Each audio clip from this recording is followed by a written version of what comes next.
अगर आप 2025 में दुबई मूव करना चाहते हो दुनिया के किसी भी कोने से, तो ये वीडियो स्पेसिफिकली आपके लिए है। अगर आप लोग लंदन में, यूरोप में या किसी भी वेस्ट कंट्री में रहते हो और आपको दुबई अट्रैक्ट कर रहा है और आप चाहते हो कि अपना बिजनेस या जॉब या कुछ भी जाकर दुबई के अंदर सेट करें, तो ये वीडियो डेफिनेटली आपके लिए है। जैसे कि आप लोगों को पता है कि मैं दुबई में पैदा हुआ हूँ और इस अमेजिंग कंट्री के अंदर, यूएई के अंदर मुझे रहते हुए तकरीबन 25 ईयर्स से भी ज्यादा हो गए हैं, क्योंकि मेरी टोटल एज जो है वही 25 ईयर्स है। इसका कहने का ये मतलब है कि जो लोग वेस्ट से आ रहे हैं दुबई के अंदर, चाहे यूरोप से चाहे फिर यूएसए से, उनको कुछ चीजें ऐसी पता होनी चाहिए जो स्पेसिफिकली बहुत सारे लोग नहीं बताते। लेकिन इस वीडियो में मैं A to Z कवर करूंगा चीजें। आप लोगों ने मेक श्योर करना है कि ये वीडियो आखिर तक देखें, बिकॉज आपको प्रॉपर एक गाइड मिल जाए कि किस तरह से आपने मूव आउट होना है। तो सबसे पहले बात करते हैं कॉस्ट की। जब भी दुबई का नाम आता है किसी के ध्यान में, तो सबसे पहले उसके दिमाग में आता है कि कितने पैसे लगेंगे, हमारी कितनी इनिशियल कॉस्ट लगेगी दुबई मूव आउट होने में। जब आप दुबई आते हो तो आप एज अ टूरिस्ट भी आ सकते हो और एज अ जॉब सीकर भी आ सकते हो। तो जब आप टूरिस्ट वीजा पे आते हो तो तकरीबन 3 महीने का भी आपको टूरिस्ट वीजा मिलता है और 6 महीने का भी टूरिस्ट वीजा आपको मिलता है। लेकिन अगर आप एक जॉब ढूंढ के आते हो तो कंपनी आपको स्पॉन्सर भेजती है और कंपनी की स्पेसिफिकली जिम्मेदारी होती है फ्रॉम A to Z आपका वीजा लगाना, एमिरेट्स आईडी एस्टैब्लिश करवाना और हर चीज करवा के आपके हाथ में दे देना। और अगर आप किसी भी यूरोपियन कंट्री से आ रहे हो या लंदन से आ रहे हो या फिर यूएस से आ रहे हो, तो अगर आपके पास स्पॉन्सरशिप लेटर आ जाता है, किसी भी कंपनी आपको, अगर कोई भी कंपनी हायर कर लेती है, तो डेफिनेटली आपका जो दुबई आने का ख्वाब है वो पूरा हो जाएगा। और अगर आपको स्पॉन्सरशिप लेटर मिल जाता है गवर्नमेंट की तरफ से, जिसका मतलब ये है कि आपको वो कंपनी ने वीजा दे दिया है, तब जाके आप लोगों को जितना भी खर्चा होता है वो कंपनी खुद ही करती है। आपको एक दिरहम भी पे करने की जरूरत नहीं होती, विच मींस कि आप अपनी कंट्री से फ्लाई करके दुबई आ सकते हैं कंपनी की जिम्मेदारी पे, जब भी आपको कंपनी बुलाए और जब भी आपको वो आपका ई वीजा इशू करे। और जब बात आती है एंटरप्रेन्योरशिप की, या आप अपना बिजनेस खोलना चाहते हैं यूएई के अंदर, तो अप्रोक्सीमेटली जो उसकी कॉस्ट होती है वो बहुत ही डिफरेंट होती है जब आप अपना वीजा अप्लाई कर रहे होते हैं खुद, या फिर आप किसी को या कोई भी कंपनी आपको स्पॉन्सर बुलाती है। लेकिन फॉर एग्जाम्पल अगर आप यहाँ बिजनेस खोल रहे हैं अपना, तो अप्रोक्सीमेटली जो कॉस्ट आपकी आती है which is about 25,000 dirhams to 30,000 dirhams, इसके बिटवीन आती है। और अगर आप लंदन से देख रहे हैं या किधर और बाहर से देख रहे हैं, तो definitely it's gonna cost you somewhere around $10,000 अगर डॉलर में बात की जाए तो। ये काम आप कोई भी कंसल्टेंट से करा सकते हैं, लेकिन मेरी जो रिकमेंडेशन वो है कि आप डायरेक्ट फ्री जोन से भी कर सकते हैं। यूएई के डिफरेंट काइंड ऑफ लॉज हैं जो आप पढ़ के खुद भी कर सकते हैं, बिकॉज यहाँ पे बहुत ही चीजें डायरेक्ट हैं। और अगर आप दुबई के अंदर, फ्री जोन के अंदर या मेनलैंड के अंदर अपना खुद का लाइसेंस बनाना चाहते हैं, तो मेरे ख्याल से अगर आपको खुद प्रॉपर नॉलेज है and you know how to use internet, तो आप खुद भी कर सकते हैं, आपको कोई एजेंसी की जरूरत नहीं है। अब हम बात करते हैं कॉस्ट ऑफ लिविंग की दुबई के अंदर। अगर हम दुबई को किसी भी महंगी सिटी के साथ कंपेयर की जाए, तो टॉप 10 के अंदर दुबई भी रैंक करता है लंदन जैसी सिटीज के जैसे। जहाँ आप कंपेयर तो नहीं कर सकते, लेकिन आप ये मेक श्योर कर सकते हैं कि जो दुबई में लोग रहते हैं उनकी ज्यादा कॉस्ट ऑफ लिविंग जो है वो बहुत ही कम होती है एज कम्पेयर टू लंदन। मेरे कहने का मतलब ये है कि जो लंदन के अंदर आपकी जो कॉस्ट होगी वो बहुत ही ज्यादा आप पे करते हैं, और दुबई में आपको इतना पे करने की जरूरत नहीं होगी। आपको लगभग उसके 25% to 30% ही आप पे करेंगे, इससे ज्यादा आप पे नहीं करेंगे, बिकॉज चीजें यहाँ पे इतनी महंगी नहीं है जितने लोगों ने बताई हैं। तो अगर आप सिंगल हो, आप दुबई मरीना के अंदर आपको studio around about $2,000 per month में मिल जाता है। $2,000 अराउंड 8,000 दिरहम पर महीने पे आपको मिल जाता है, और स्टूडियो बहुत ही अच्छा होता है। तकरीबन आपको सी व्यू भी साथ में मिलता है, बहुत सारी चीजें आपको मिलती हैं। अगर जो लोग मरीना में रहते हैं उनको पता है कि दुबई मरीना कितना खूबसूरत है। तो अगर हम फूड की बात करें, खाने की बात करें, तो खाना भी इतना महंगा नहीं है। आपको मैं ये नहीं कह रहा कि जाके आप महंगे रेस्टोरेंट्स के अंदर जाएं और डाइनिंग करें, लंच भी वहाँ करें, डिनर भी वहाँ करें। अगर आप इस तरह करेंगे तो डेफिनेटली $4,000 भी कम है। लेकिन मेरी रिकमेंडेशन ये है कि आप नेस्टो जैसे जगह से ग्रोसरीज कर सकते हैं, फिर आप केयरफोर्ड जैसी जगह से ग्रोसरीज कर सकते हैं, स्पीनीज है, बहुत सारी और जगह है जहाँ पे आपको अच्छी क्वालिटी की चीजें सस्ते में मिल जाती है। You don't have to spend a lot of money when it comes to buying your groceries. जो मैक्सिमम कॉस्ट आपको मंथली बेयर करनी पड़ेगी इस ग्रोसरीज के लिए या फिर आपके फूड के लिए, वो है 2,500 से तकरीबन 3,000 के दरमियान, जो तकरीबन $1,500 या $1,000 बनता है। अगर आपकी कुछ एक्स्ट्रा स्पेंडिंग्स है, फॉर एग्जाम्पल आप वीकेंड पे ऊपर बाहर जाते हैं या फिर आप आउट डाइनिंग करते हैं या बाहर जाके आपको खाना पसंद है, तो डेफिनेटली आप 1,000 दिरहम साइड पे रख सकते हैं। और या आप अगर सिंगल हैं तो डेफिनेटली 1,000 दिरहम आपके लिए बहुत ही ज्यादा इनफ है, स्पेशली गोइंग ऑन वीकेंड्स बाहर जाके खाने के लिए। मेरी सजेशन ये है कि अगर आप दुबई मूव आउट करने लगे हो, चाहे आप लंदन से कर रहे हो चाहे आप यूएस से कर रहे हो, सबसे पहले एक मंथली प्रॉपर बजट बनाओ कि आप कितने बजट के अंदर सर्वाइव करना चाहते हो। बेसिकली कहने का मतलब ये है कि अगर आप $10,000 मंथली बजट के साथ भी आओ तब भी आपके लिए कम है, specially in the city like Dubai, because Dubai is a very big city और यहाँ पे तकरीबन आपकी जो कॉस्ट ऑफ लिविंग है वो खुद आपके ऊपर डिपेंड करती है। इट डजंट मैटर कि आप जितना मर्जी पैसा कमाएं, how much money you have to save, basically वो आपके ऊपर है। फॉर एग्जांपल अभी मेरे पास 2 रेस्टोरेंट है, एक रेस्टोरेंट बर्गर दे रहा है, दूसरा रेस्टोरेंट भी बर्गर दे रहा है। वो एक बर्गर जो $50 का है, जो अगला है वो $500 का। इट डिपेंड्स अपॉन मी कि मैं कौन सा जाके खाता हूँ। अब जो बात मैं आपसे करने लगा वो बहुत ही ज्यादा इंपॉर्टेंट है। अगर आप यूके के सिटीजन है, फॉर एग्जाम्पल अगर आप यूके के सिटीजन है, अगर आपको यूके लीव करना है या फिर यूएस लीव करना है, तो आपको tax residency vacancy properly submit करके आनी पड़ेगी। वो मैं टैक्स एक्सपर्ट नहीं हूँ, लेकिन आप लोग जो टैक्स एक्सपर्ट्स हैं, जो लॉयर्स हैं, वो आपको बेहतर बता सकते हैं कि किस तरह से आप लोगों ने अपनी कंट्री को आउटगो करना है और किस तरह से आपने प्रॉपर वे में लीव करना है यूके से और यूएस से। फॉर एग्जांपल यूएस के अंदर ये केस है कि अगर आपके पास यूएस का पासपोर्ट है तो अनफॉर्चुनेटली आपको टैक्स फिर भी पे करना पड़ेगा, चाहे आप कंट्री के अंदर हो या कंट्री के बाहर हो। तो आपका सबसे पहले जो स्टेप होना चाहिए वो है कौन सी वीजा कैटेगरी आपने लेनी है। अगर आप एक इन्वेस्टर हैं जो तकरीबन $2 मिलियन से $3 मिलियन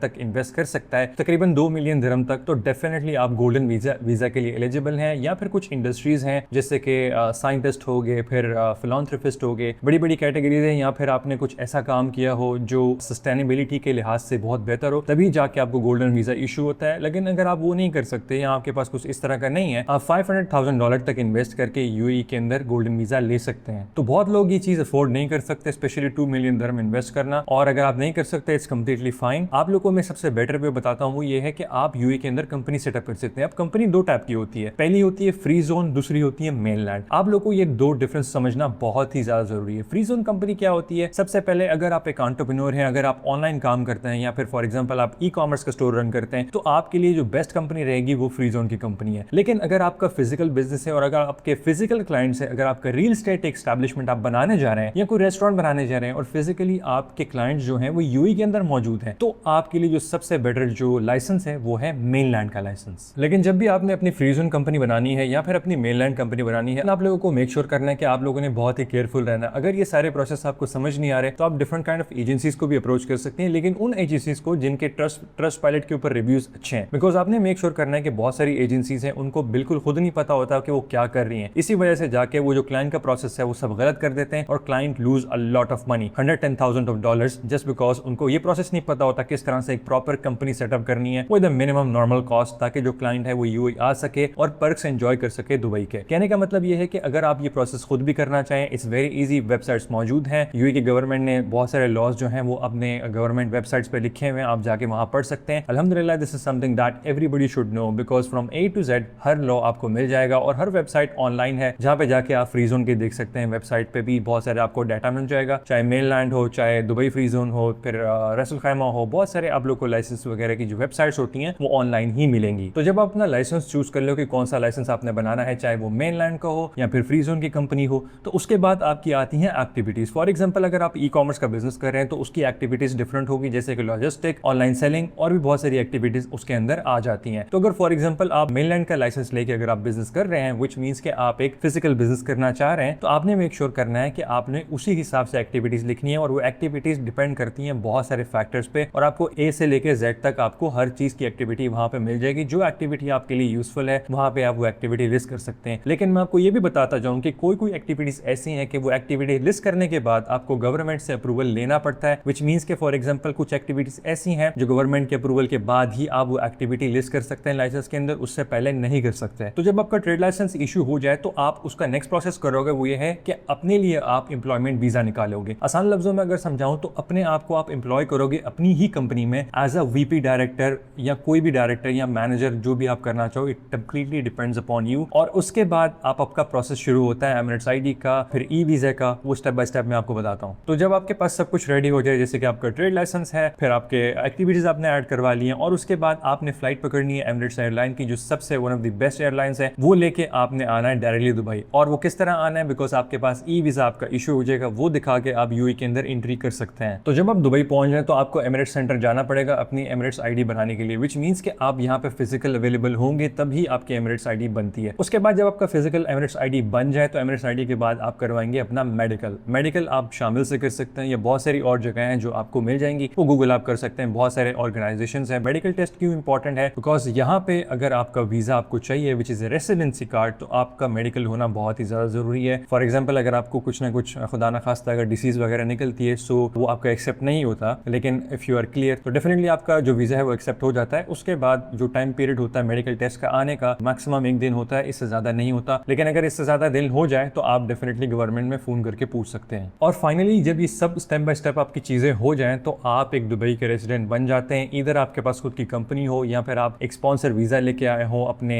बॉस के थ्रू, बिकॉज आप जब स्पॉन्सर वीजा लेके आए थ्रू होंगे, जब ये जितना भी प्रोसेस मैंने आपको बताया ये आपकी कंपनी करवाएगी, आप नहीं करवाएंगे। तो अब हम बात करते हैं आखिरी चीजों की, अपार्टमेंट की, बैंक अकाउंट की। अगर आपने अपार्टमेंट लेना होगा। तो बहुत सारे लोग जो आते हैं वेस्ट कंट्री से, फॉर एग्जांपल लंदन से, यूएस से, तो उनको बहुत ही अच्छी जगह पसंद है बेसिकली जहाँ पे ज़्यादा टूरिस्ट लोग ना हो। तो आप अगर ज़्यादा टूरिस्ट लोगों में रहना चाहते हैं तो definitely Dubai Marina is one of the greatest place. फिर जीबीसी है, जुमेरा विलेज सर्कल है हमारे पास, फिर हमारे पास है जुमेरा है, पाम बीच है, बहुत सारी जगह इस तरह की बहुत खूबसूरत जगह है जहाँ पे आप अपना अपार्टमेंट बुक कर सकते हैं। Around $2,000 a month, $1,500 a month तक भी आपको मिल जाता है स्टूडियो अपार्टमेंट। और जब आपको फिजिकल एमिरेट्स आईडी मिल जाए तो आप अपना बैंक अकाउंट खुलवाएंगे। और बैंक अकाउंट खुलवाना आपने कौन से बैंक में है, वो है एमिरेट्स एनबीडी। एमिरेट्स एनबीडी जो बैंक है, it's one of the biggest bank and one of the trusted banks in the UAE, जिसके साथ आप करंट अकाउंट जो भी आपने अकाउंट खुलाना है आपको खुलवा सकते हैं। और हाँ, एक बहुत ही इंपॉर्टेंट चीज, ये अकाउंट खोलने के लिए आपको फिजिकल एमिरेट्स आईडी चाहिए होगी और एक फोन नंबर चाहिए होगा। अगर आप टूरिस्ट हैं तो आप टूरिस्ट नंबर पे भी बना सकते हैं, बिकॉज ओटीपी जो आता है वो आपके टूरिस्ट नंबर पे भी आ जाता है। उसको आप चेंज कर सकते हैं बाद में जब आपका कार्ड बन जाए। ये मेरी तरफ से कंप्लीट एंड बेस्ट इन्फॉर्मेशन थी जो मैं आप लोगों को दे सकता था मेरी नॉलेज के हिसाब से, कि आप लोगों को क्यों मूव आउट करना चाहिए दुबई के लिए। And one of the biggest advantages that you have is Dubai is one of the best and moving city in 2025। आप लोग मुझे इंस्टाग्राम पे मैसेज कर सकते हैं और कॉल भी बुक कर सकते हैं ताकि मैं आप लोग को गाइड कर सकूं वन ऑन वन, बिल्कुल stress free. Thank you so much guys for watching this video. Make sure to subscribe this channel and like this video. तब तक के लिए अल्लाह हाफिज।